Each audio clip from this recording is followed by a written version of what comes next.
चलो आज देखेंगे टॉप 10 मिस्टेक्स जो हमको अवॉइड करने हैं म्यूचुअल फंड्स में। सबसे पहला है under and over diversification of portfolio. तो कभी कभी हम सारा इन्वेस्टमेंट सिर्फ एक फंड में करते हैं और कुछ लोग बहुत सारे फंड में इन्वेस्ट कर लेते हैं। तो डाइवर्सिफाई कीजिए अक्रॉस कंपनीज, जैसे large cap, mid cap, small cap, multi cap में इन्वेस्ट कीजिए और अंडर डाइवर्सिफाई मत कीजिए।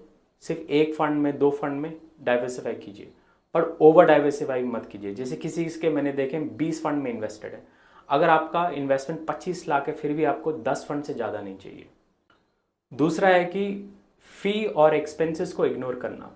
तो हर म्यूचुअल फंड में म्यूचुअल फंड को मैनेज करने के लिए एक्सपेंस देना पड़ता है, उसको बोलते हैं एक्सपेंस रेशियो।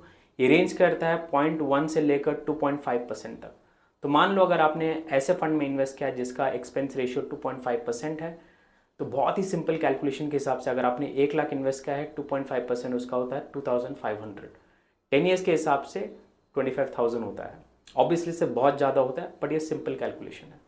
तो आप देखिए जितना आपको एक्सपेंस पे कर रहे हो उतना वो फंड रिटर्न दे रहा है कि नहीं।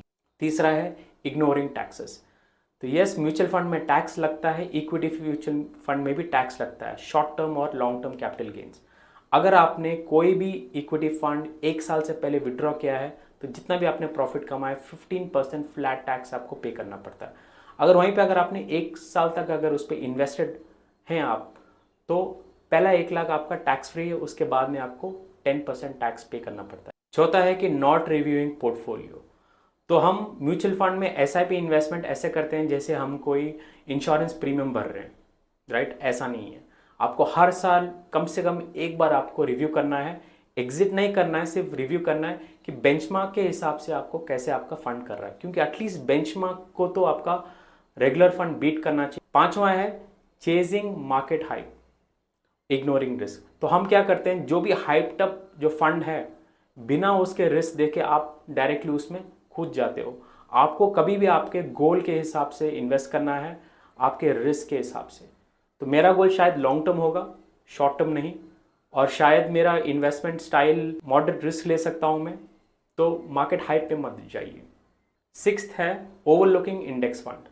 तो ये चीपेस्ट मेथड है डायरेक्ट इंडेक्स फंड में इन्वेस्ट करना। ये सबसे इजी, सबसे चीपेस्ट है। अगर आपको बेंचमार्क रिटर्न चाहिए, एवरेज रिटर्न चाहिए, तो सबसे बेस्ट इफेक्टिव है। अगर आप लॉन्ग टर्म में भी इन्वेस्ट कर रहे हो तो बहुत ही अच्छा ऑप्शन बनता है ये। सातवां है कि chasing based on past performance.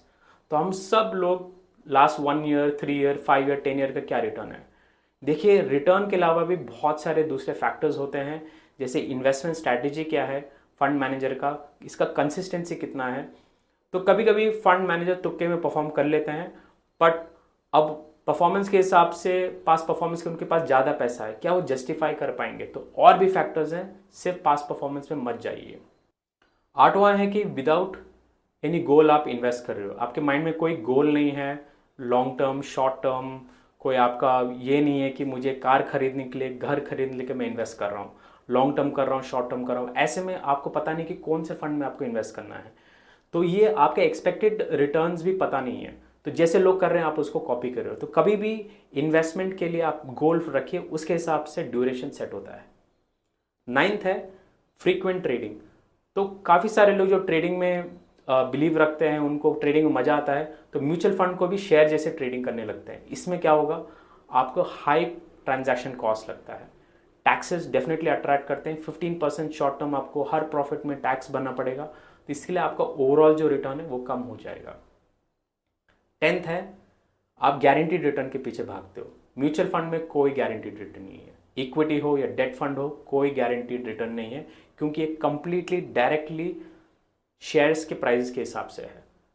ये म्यूचुअल फंड्स कंप्लीटली रिलेटेड हैं कि मार्केट परफॉर्मेंस के हिसाब से, तो इसमें कोई गारंटी नहीं है। Thank you.